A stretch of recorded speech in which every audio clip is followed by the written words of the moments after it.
هیچ دیکتاتور و ظالمی در طول تاریخ نتوانست نوع اراده ایمه مردم لک و لور و کلها رو بختیاری بگیری. مردم لک روی هر سین و جعفر آباد ایل قیور و پایروان.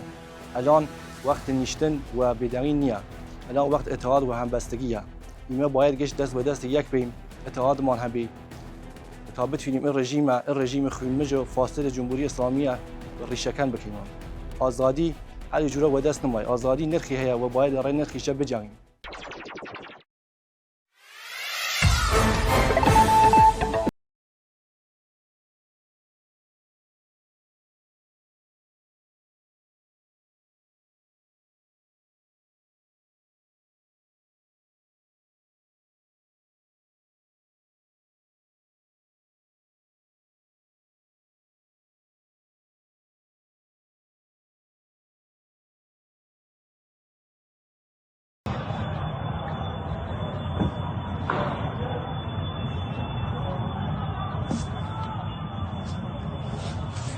Tamam, cîhanê.